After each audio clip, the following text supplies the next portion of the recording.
जय सिया राम सभी मित्रों को बहुत बहुत स्वागत स्वागत स्वागत आपका चैनल पे। आज के फिजिक्स के नीट जेडबल सीरीज में मैं आपका स्वागत करता हूं। तो आज मेरे टॉपिक्स रहेंगे दोस्तों, जैसे आप देख सकते हैं, work done using area integration concept से हम बात करेंगे।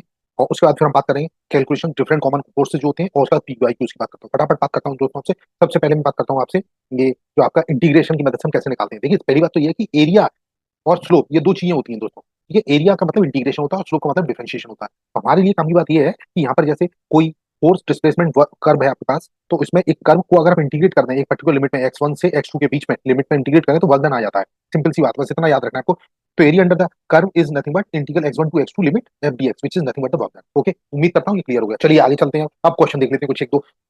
अब जैसे ये दिखाया इसमें ये कर्व, अब देखिए इंटीग्रेट करने की जरूरत भी आपको वहां पड़ेगी ना, आपका नॉन लीनियर कर्व हो। ठीक है, अब ये आपका कर्व कैसा है, ये लीनियर कर्व है, मतलब ये लाइन से बना हुआ है, तो इसलिए हमें यहाँ पर इंटीग्रेशन की जरूरत नहीं है, आप सिंपल एरिया निकाल सकते हैं। तो question is, force F on particle moving in a straight line varies with distance d as shown in the figure. Work done on the particle during its displacement of 12 metre is। तो यहाँ simple है, इसमें कुछ नहीं करना है हमें, ये इसके एरिया निकाल लिए। तो देखिए मैंने आपको दिखाया A1 एक एरिया रेक्टेंगल का और दूसरा A2 एरिया जो ट्राइंगल का है, दोनों को जोड़ के ऐड कर दिया। देखिए हमने इसको कर दिया सॉल्यूशन। ये देखिए फटाफट करते हैं गुरु। देखो फटाफट W is equal to integral F dot T. तो बस यहाँ से A1 निकाल लिए, A1 रेक्टेंगल का एरिया 8 हो गया आप देख सकते हैं, और A2 हो गया यहाँ पर 5। ठीक है, तो बस ये ठोक दो गुरु, ये W की वैल्यू आ जाएगी 8 प्लस 5 13 जूल। तो इस तरीके से आपका आंसर आ गया, ये 13 जूल, सी ऑप्शन सही है। ठीक है गुरु।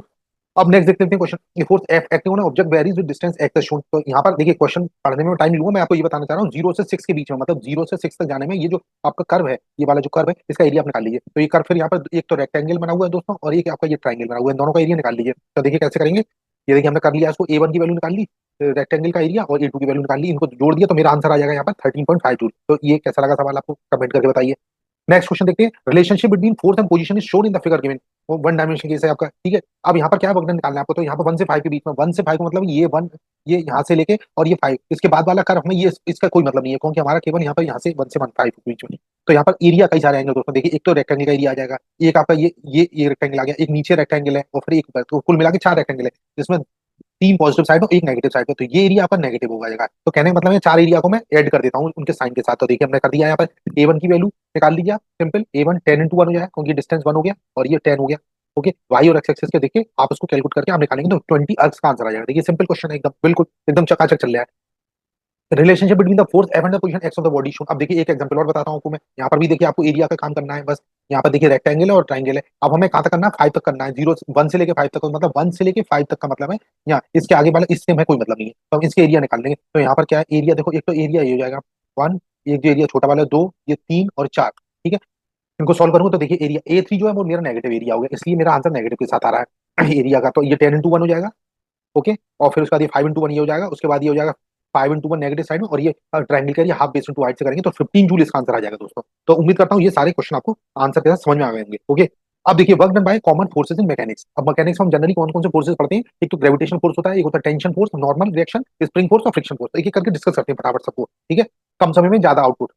Work done by gravitational force अगर मैं करता हूँ, इफ पार्टिकल, देखिए मान लीजिए ग्रेविटेशन फोर्स, तो ग्रेविटेशन का मतलब है नीचे, अगर ऊपर जा रहा है या नीचे आ रहा है, तो दो केसेस हो सकते हैं। अगर डाउन अपवर्ड है तो path does not affect the work done, तो ये आपके कंजर्वेटिव फोर्स होते हैं। तो यहाँ पर बेसिकली में क्या करना है, देखिए हमने पाथ दिखा रखे हैं 1 2 3, तीन तरह के पाथ हैं। मतलब हमें यहाँ से जाना है इनिशियल पोजीशन से फाइनल, यहाँ पे मतलब इस पॉइंट से इस पॉइंट पे जाना है, तो 3 पाथ है। तो हमें कितना भी कैसे भी पाथ जाऊंगा वर्क डन मेरा सोम होगा, क्योंकि mg के अगेंस्ट में वर्क कर रहा हूँ, अपवर्ड मूवमेंट हो रहा है। तो force and displacement opposite direction में, क्योंकि फोर्स आपको नीचे लग रहा है ग्रेविटी की वजह से, और डिस्प्लेसमेंट ऊपर की तरफ है, तो यहाँ पर माइनस mgh का फोर्स हो जाएगा, वर्क डन नेगेटिव हो जाएगा।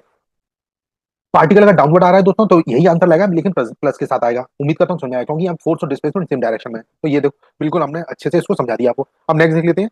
अब ये देखिए, अब मैं इसके एग्जांपल बता देता हूँ। जैसे कोई बॉल है आपकी, कोई बॉल है, वो आपको उसका मास m है, अब वो एक पोजीशन m है यहाँ पर, ये दूसरी पोजीशन फाइनल पोजीशन है। ठीक है, ये इनिशियल पोजीशन है, फाइनल पोजीशन। तो इसके बीच में मूवमेंट कर रही है, तो इनिशियल से फाइनल जाने में नीचे से ऊपर जा रही है, ग्रेविटी के अगेंस्ट जा रही है, डिस्प्लेसमेंट सेम है दोस्तों, 0 से h हो रहा है तीनों केसेस में, तो ये mgh विद माइनस साइन। ठीक है, इसी तरीके से सेकंड केस में ये ऊपर खबर सा रास्ता है, तो यहाँ यहाँ से मतलब आई इनिशियल से फाइनल तक जाने पे इसको सेम वर्क डन करना पड़ेगा, क्योंकि हमारा रास्ते पे डिपेंड नहीं करता वर्क डन। इसी तरह से सीढ़ियां सी बना रखी हैं इन पे, अगर बॉल इनिशियल से फाइनल में जाती है तो यहाँ पर भी डिस्प्लेसमेंट सेम है, तो डिस्प्लेसमेंट बेसिकली आपका सेम है, ग्रेविटी के अगेंस्ट जो है सेम डिस्प्लेसमेंट है, इसलिए यहाँ पर भी आंसर रहेगा माइनस एम जी एच। तो ये तीनों एग्जाम्पल ये बताते हैं कि work done does not depend on the path. अब देखिए क्वेश्चन और करते हैं। Find W G from A to B. अब देखिए ए टू बी, अब इसमें इस क्वेश्चन में कुछ नहीं करना है, ये आपका एक बॉब है, इसकी दो पोजीशन हम निकाल लेंगे। तो देखिए मैं आपको बताता हूँ इसको कैसे करना है। ये देखिए हमने इसकी पोजीशन निकाल दी, पहले इनिशियल पोजीशन थी, ये इनिशियल पोजीशन थी दोस्तों, तो इसका ये एंगल थीटा है, तो एल कोस थीटा हो जाएगा। ये इसकी लेंथ, वर्टिकल लेंथ, और फिर जब ये फाइनल पोजीशन यहाँ पर आ जाएगा तो इसकी पूरी लेंथ आ जाएगी एल, तो हमारा एच जो होगा बेसिकली ये जो डिफरेंस है दोस्तों, ये वाला जो डिफरेंस है, ये इतना डिस्प्लेस हुई है, ओके, तो इसलिए यहाँ पर L minus L cos theta हो जाएगा। इसलिए मैं इसको वर्क डन निकाल लूंगा पॉजिटिव, क्योंकि ये ग्रेविटी के फेवर में है। तो इसको W equal to plus M G, जैसे मैंने आपको समझाया, तो इसका आंसर आएगा एम जी और एच की जगह प्लस का L one minus cos theta रख दिया। तो ये सिंपल आंसर हो गया, बिल्कुल एकदम लल्लू सा क्वेश्चन है और बहुत अच्छी तरह से मैंने आपको समझा भी दिया। ठीक है, नेक्स्ट क्वेश्चन है the work done against gravity in taking 10 KG mass at 1 metre height in 1 second. अब यहाँ पर देखिए वर्क डन, तो अब ये 1 सेकंड जो है बेसिकली यहाँ दे रखा है, इसका कोई मतलब नहीं है हमें, हमने आपको वर्क डन बताया या तो पॉजिटिव होता है नेगेटिव होता है। तो इसको देखिए कैसे करेंगे। ये ये आपका मास है, इसको मैंने वर्क डन, ये 1 मीटर की हाइट है, ठीक है, अगेंस्ट ग्रेविटी जा रहे हैं, तो वर्क डन पहले तो नेगेटिव होगा और एम जी एच होगा, तो एम और जी और एच की वैल्यू रख दी, पुट कर दी, सीधे माइनस 98 जूल आ जाएगा दोस्तों। तो देखिए 98 जूल ये वाला माइनस का आ जाएगा, okay. As shown in the diagram a particle is to be carried from A to C by point path A B. अब ये कई सारे पाथ दिखा रखे हैं दोस्तों यहाँ पे, फर्स्ट सेकंड थर्ड, ठीक है, कई तरह के पाथ है, लेकिन इसका डिस्प्लेसमेंट सेम है, ए से सी तक जाने में डिस्प्लेसमेंट एच हो रहा है। तो हमें, हमने अभी आपको जैसे बताया कि work done is same in for all the path, तो इसका आंसर आ जाएगा पहला वाला, ओके। नेक्स्ट देखिए, ये मैंने आपको समझा दिया, माइनस एम जी है, नेगेटिव में है क्योंकि वर्क डन अगेंस्ट हो रहा है ग्रेविटी के। अब वर्क डन बाई टेंशन, अब देखिए इससे पहले मैंने ग्रेविटेशन में, अब मैं बताता हूँ टेंशन। तो देखिए दोस्तों, मजा लीजिए पूरे लेक्चर का और अच्छे से समझिए, ठीक है। डब्ल्यू टेंशन द्वारा वर्क डन हुआ, टेंशन फोर्स आप निकाल लीजिए और डिस्प्लेसमेंट से मल्टीप्लाई कीजिए। अब मुख्य बात जो समझनी है दोस्तों ये है, यहाँ पे जो टेंशन है, tension can be calculated by Newton's law of motion. तो एनएलएम जो हम न्यूटन्स लॉ ऑफ मोशन हमने पढ़े थे, उसके बेसिस पे आप टेंशन फोर्स निकाल सकते हैं। और एस जो होता है mostly given in the problem, तो मैं दिखाता हूँ एक दो क्वेश्चन करके आपको, तब समझ में आएगा। जैसे फॉर एग्जांपल ये कोई मास एम 5 kg का मास है, इसको मैंने डिस्प्लेस किया 8 मीटर डिस्प्लेस हुआ, इस पर ये इसका जो एक्सेलेरेशन है 2 मीटर पर सेकंड स्क्वायर है, ठीक है। तो find work done by tension, तो हमें कुछ नहीं करना है इस केस में, हमें कोई क्या दे रखा है, एक्सेलेरेशन दे रखा है और मास दे रखा है। तो हम इससे एक तो पहला वो निकालेंगे, फोर्स निकाल लेंगे, ठीक है, एम इंटू ए से, तो 5 × 10 × 10 न्यूटन आ गया। अब वर्क डन क्या होता है, टेंशन इंटू डिस्प्लेसमेंट, जैसे मैंने आपको फॉर्मूला बताया, इसमें वैल्यू रख दीजिए तो आंसर आ जाएगा प्लस, क्योंकि जो फोर्स है वो डिस्प्लेसमेंट की डायरेक्शन में है, इसलिए हमारा फोर्स जो आपका जो वर्क डन होगा वो पॉजिटिव 80 जूल हो जाएगा, ओके। एक क्वेश्चन और देखते हैं, the Bob of a simple pendulum swings the work done by tension in the string. तो देखिए यहाँ पर कुछ नहीं करना है, ये बॉब जो है बेसिकली ये इस तरीके से ये स्विंग कर रहा है, इस तरीके से ये स्विंग कर रहा है, तो हमें इसमें क्या करना है, ये जो टेंशन है स्ट्रिंग में और ये जो इसका डिस्प्लेसमेंट है हमेशा एक दूसरे का 90 डिग्री पे होंगे, तो एंगल 90 डिग्री है, तो वर्क डन यहाँ पर जीरो हो जाएगा दोस्तों। इसमें कुछ ज्यादा समझने की जरूरत नहीं है, सिंपल एकदम बिल्कुल क्वेश्चन था। तो ये मैंने लिख दिया, angle between tension and the displacement is 90 degree, तो इसलिए हमारा जो हमारा अतः जो वर्क डन जो होगा, हमारा जो कार्य किया जाएगा वो हमारा जीरो हो जाएगा, बस बस सिंपल चीज है। अब नेक्स्ट देख लेते हैं, body of mass M tied to string is lowered, उसको नीचे लाया जाता है at a constant acceleration of g/4 to a vertical distance H, the work done by the string. अब देखिए यहाँ पर कुछ नहीं है, इसको सिंपल काम करना है, जैसे मैंने मास बना लिया, उसका एक्सेलरेशन डाउनवर्ड है क्योंकि लोअर लिखा हुआ है इसमें, तो नीचे की तरफ लाई जा रही है, उसका एक्सेलरेशन दे रखा है और इसका मास दे रखा है। तो हम इसमें क्या करेंगे, इक्वेशन लिखेंगे पहले तो एक्सटर्नल फोर्स क्या हो जाएगा, एम इंटू ए से, तो टी एम, अब देखिए एक्सटर्नल फोर्स क्यों नीचे आ रही है, तो एम जी माइनस टी हो जाएगा, रिजल्टेंट नीचे की तरफ है, तो M G minus T equal to M A हो जाएगा। तो T equal to M G minus M A से आप निकाल लीजिए, टी की वैल्यू आ जाएगी 354 एम जी, क्योंकि यहाँ पर ए की वैल्यू जी/4 है। बस यहाँ पर अब work done by the tension निकालिए माइनस टी इंटू एस, तो ये क्योंकि हमने इसको निकाला है क्योंकि ग्रेविटी के फेवर में, तो यहाँ पर देखिए ये जो लगा माइनस 3/4 एम जी एच आ गया, तो इस तरीके से आपका आंसर आ गया। तो वेरी सिंपल है एकदम, बिल्कुल सिंपल चीज है, हम इसको अगर बिल्कुल तो कंसेप्ट से करेंगे तो समझ में आएगा। अब चलिए नेक्स्ट देख लेते हैं, फर्क में नॉर्मल फोर्स। देखिए नॉर्मल फोर्स में 3-4 केस हो सकते हैं, जैसे पहले मैंने आपको बताया इस सरफेस है, इस पर कोई मास रखा हुआ है, ठीक है, उस पर एक नॉर्मल टेंशन लग रहा है, उसका नॉर्मल रिएक्शन लग रहा है, और ये आपका डिस्प्लेसमेंट इस डायरेक्शन में, ठीक है। इसी तरीके से एक ये आपका जो कोई एक रफ सरफेस है, मतलब ये ऊबड़ खाबड़ सी सरफेस है, इस पर इसके नॉर्मल ये मूवमेंट कर रहा है, एक कैसे हो सकता है, थर्ड केस हो सकता है, ये वेज टाइप की चीज है, इसमें ये मास रखा हुआ है और ये इसका जो नॉर्मल रिएक्शन है, मतलब इसके डिस्प्लेसमेंट के नॉर्मल है। या फिर एक केस दोस्तों और हो सकता है हमारा, ये इस तरीके से थोड़ा सा कर्व्ड सरफेस है। तो इन चारों केसेस का मतलब क्या है कि मोस्टली इन केसेस में वर्क डन जीरो होगा, क्योंकि कारण क्या है दोस्तों, यहाँ पर एंगल जो है डिस्प्लेसमेंट और नॉर्मल रिएक्शन के बीच में 90 डिग्री है, तो इसलिए हमेशा वर्क डन इस केस में 99% जीरो होगा। तो ये हमें एक चीज ध्यान रखनी चाहिए, ठीक। अब नेक्स्ट देख लेते हैं दोस्तों, ये जैसे लिफ्ट, एक लिफ्ट का एग्जांपल आपको बता देता हूँ जिससे आपको और चीजें क्लियर हो जाएंगी। तो लिफ्ट के केस में या तो लिफ्ट नीचे जाएगी या फिर ऊपर जाएगी, ओके, अपवर्ड या डाउनवर्ड, या फिर उसका इफेक्टिव वैल्यू हम उसका जी की कैसे निकालेंगे। तो यहाँ दो केसेस हैं, लिफ्ट का केस देख लेते हैं। तो अगर मान लीजिए लिफ्ट यहाँ पर जो है अपवर्ड जा रही है पहले, तो स्केल में जो वर्क डन होगा जो नॉर्मल रिएक्शन द्वारा वो हो जाएगा प्लस में, क्योंकि हम अपवर्ड जा रही है लिफ्ट, तो वहां पर इफेक्टिव जो जी होगा, वो इफेक्टिव जो जी होगा वो क्या हो जाएगा, ये इफेक्टिव जी उस केस में कम बढ़ जाएगा जी प्लस ए, तो हम उस केस में जो नॉर्मल रिएक्शन निकालेंगे प्लस एन इंटू एच हो जाएगा, क्योंकि एच जो है वो हाइट है, जो लिफ्ट जो है ग्राउंड से एच हाइट तक जा रही है, तो उस केस में नॉर्मल रिएक्शन और एच जो है सेम डायरेक्शन में, इसलिए वर्क डन मेरा पॉजिटिव होगा, okay. I think you got it. इसी तरह से लिफ्ट अगर नीचे आ रही है, ठीक है, तो उस केस में आपका वर्क डन आपका नेगेटिव जाएगा, तो यहाँ पर जी की इफेक्टिव वैल्यू जी माइनस ए के बराबर। तो अगर एक्सेलेरेशन जीरो है दोस्तों उसका, अगर लिफ्ट का एक्सेलेरेशन अगर जीरो है, तो उस केस में जी फैक्टर जो होगा वो ग्रेविटी के बराबर ही होगा। तो ये तीन डिफरेंट केसेस से उम्मीद करता हूँ ये समझ में आया होगा। अब देख लेते हैं कुछ question. A person of mass m is standing on one end of a plank of mass m and length l and floating in water. The person moves from one end to another and stops. Work done by normal force. तो यहाँ पर देखिए इसमें कुछ नहीं करना है, ये प्लांक है, इसकी लेंथ l है, इसका डिस्प्लेसमेंट s ठीक, एंगल हमेशा नॉर्मल एक्शन के बीच में जीरो होती है, इसलिए वर्क डन आपका जीरो हो गया। बिल्कुल सिंपल क्वेश्चन है दोस्तों, उम्मीद करता हूँ समझ में आ गया होगा। अब find work done by normal on man in climbing from A to B of the mass 60 KG. अब देखिए 60 किलो का आदमी ऊपर से नीचे चढ़ रहा है। अब यहाँ पर ये उसके पैर पड़ना है सीढ़ियों के, ये बीच में जो डंडियां होती हैं इनमें चढ़ रहा है आदमी, ठीक है। तो एक सीढ़ी को, एक डंडे को छोड़कर दूसरे पर चला जाए, तो एक्चुअली यहाँ पर पॉइंट का डिस्प्लेसमेंट नहीं है, तो मैं क्या लिख सकता हूँ, as the point of application is not displace, तो इस केस में भी नॉर्मल एक्शन द्वारा वर्क डन आपका जीरो होगा। तो this is very important question दोस्तों, ये इंपॉर्टेंट क्वेश्चन है, इसमें ध्यान रखना पड़ेगा मैं कि सीढ़ी पे चढ़ते हुए भी ये वर्क डन जीरो है, क्योंकि यहाँ पर point of application of the point is not displace, therefore the work done would be zero by normal reaction. ठीक है, नेक्स्ट देख लेते हैं।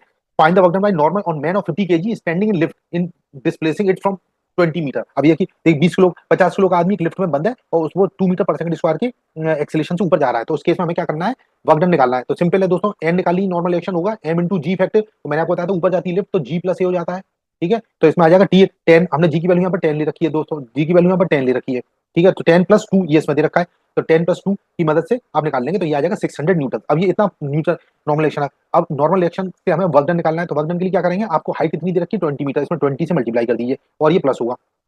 ठीक है, क्योंकि मैंने आपको बताया था लिफ्ट में इफेक्टिव होगा ऊपर अपर डायरेक्शन में जाना है, तो उसका ये जो आपका होता है, देखिए मैं आपको दिखा देता हूँ पीछे, ये रहा लिफ्ट वाला केस जो मैंने आपको बताया था, ये वाला ये इसमें प्लस होता है। ठीक, तो उम्मीद करता हूँ ये दोस्तों आपको समझ में आ गया होगा।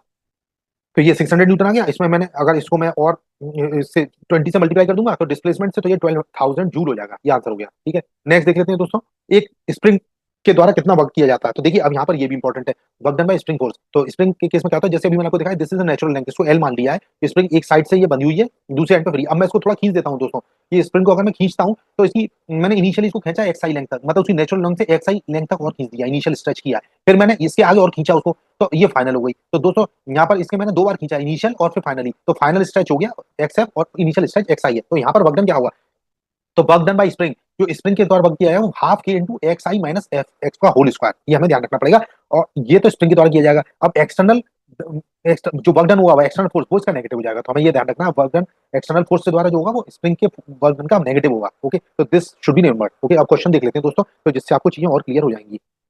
The work done in joules in increasing the extension of a spring of a stiffness 10 Newton per centimeter from 4 centimetre to 6 centimetre. तो देखिए सिंपल है यहाँ पर, अब यहाँ पर देखिए के की वैल्यू आप पहले निकाल ली, स्टिफनेस 10 न्यूटन पर सेंटीमीटर, तो इसको न्यूटन पर मीटर में बदल ली, तो ये हो जाएगी 1000 न्यूटन पर मीटर। अब मैंने आपको जो फॉर्मूला बताया था, W external equal to half K X F minus X I पर, जो जैसे मैंने आपको बताया दोस्तों, नेगेटिव करेंगे दोस्तों यहाँ पर, तो एक्स एफ माइनस एक्स आई हो जाएगा, ये देखिए यहाँ पर। ठीक है, तो इस चीज को मैंने अप्लाई कर दिया है, तो यहाँ लग दिया, तो यहाँ पर वैल्यूज रख दी, हाफ इंटू के की वैल्यू 1000 रख दी, और ये इसकी फाइनल इनिशियल पोजीशन मैंने यहाँ से उठा ली है, इनको मीटर स्क्वायर मीटर में बनाने के लिए 10 की पावर माइनस 4 से मल्टीप्लाई किया, तो आंसर आ गया मेरा कुल मिला के 1 जूल। तो 1 जूल का कार्य किया जाएगा यहाँ पर। ओके, अब नेक्स्ट देखते हैं question. Next question, work done by friction. अब देखिए फ्रिक्शन द्वारा वर्क डन कैसे होता है, वर्क डन बाय फ्रिक्शन, देखिए हमने अभी पिछले प्रीवियस फ्रिक्शन वाली क्लास में पढ़ा था कि work done force of friction into displacement के बराबर होता है, तो हम इसमें सिंपल फॉर्मूला लगाते हैं, F friction force into displacement. अब ये क्वेश्चन से समझ में आएगा आपको ज्यादा, जो बढ़िया जो है मामला क्वेश्चन से क्लियर होगा। तो ए की वैल्यू है 40 newton force start acting on a particle of 5 kilogram mass, ठीक है, which is resting on a rough surface if coefficient of friction between block and surface is mu is equal to 0.6, find work done by friction in 3 second. अब देखिए बहुत घुमा फिरा के बहुत बढ़िया क्वेश्चन पूछा है, तो इसको कैसे करेंगे दोस्तों, ये देखिए सरफेस पर रखा 5 केजी का मास है, इस पे एक नॉर्मल रिएक्शन लग रहा है, ये नीचे इसका वेट है, ये इसका मास की वजह से 50 न्यूटन इसका जो वेट होगा। ओके, और इसका म्यू दे रखा 0.6 और ये 40 न्यूटन का फोर्स इस तरीके से लग रहा है, तो इससे क्या होगा दोस्तों देखते हैं। ये देखिए पहले सबसे पहले इसका एफएस मैक्स पहले निकाल लीजिए, सबसे पहले ये कैलकुलेट करिए एफएस मैक्स, मतलब जो स्टैटिक फ्रिक्शन है मैक्सिमम उसकी वैल्यू कितनी होगी, तो उसकी वैल्यू जाएगी म्यू एस इंटू एन से, म्यू एस की वैल्यू यहाँ पर 0.6 है, देखिए ये स्टैटिक फ्रिक्शन ही है, ये 0.6 इंटू 50, तो 60% होगा, मतलब 30 न्यूटन का फोर्स, मतलब 30 न्यूटन का फ्रिक्शनल फोर्स है। अब यहाँ पर मुद्दे की बात ये है दोस्तों कि हम यहाँ पर ये देख लेते हैं कि ये जो आपका, क्योंकि अप्लाइड फोर्स है, अप्लाइड फोर्स दोस्तों ये जो 40 न्यूटन है आपके स्टैटिक फ्रिक्शन से ज्यादा है, इसके मतलब ब्लॉक मूव कर जाएगा दोस्तों, तो ये इंपॉर्टेंट चीज है। और काइनेटिक फ्रिक्शन एफ, जो हमारा काइनेटिक फ्रिक्शन होगा वो इसके अपोजिट में वर्क करेगा, तो ये मैंने लिख दिया है अपोजिट डायरेक्शन में इसका काइनेटिक फ्रिक्शन वर्क है। अब काइनेटिक फ्रिक्शन निकाल लीजिए, जब ये मूव करेगा तो इसका फ्रिक्शनल फोर्स काम करेगा, जैसे मैंने लिखा है एफ आर, तो एफ के निकाल लेता हूं मैं म्यू के इंटू एन से, तो 0.6 इंटू 50 कर दूंगा, तो ये आ जाएगा 30 न्यूटन के बराबर, which is nothing but the friction.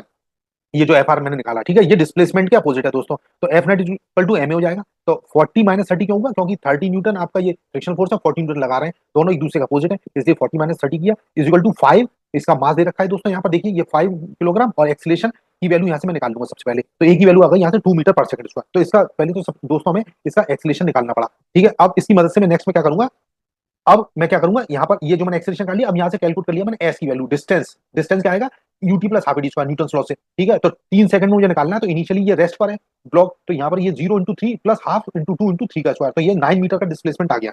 बस मेरा खेल हो जाएगा यहाँ से। मुझे अगर फोर्स का वर्क डन निकालना है तो एफ इंटू एस कर देता हूँ, तो मेरा फ्रिक्शनल फोर्स कितना था, -30 था, क्योंकि डिस्प्लेसमेंट और फोर्स एक दूसरे का अपोजिट है।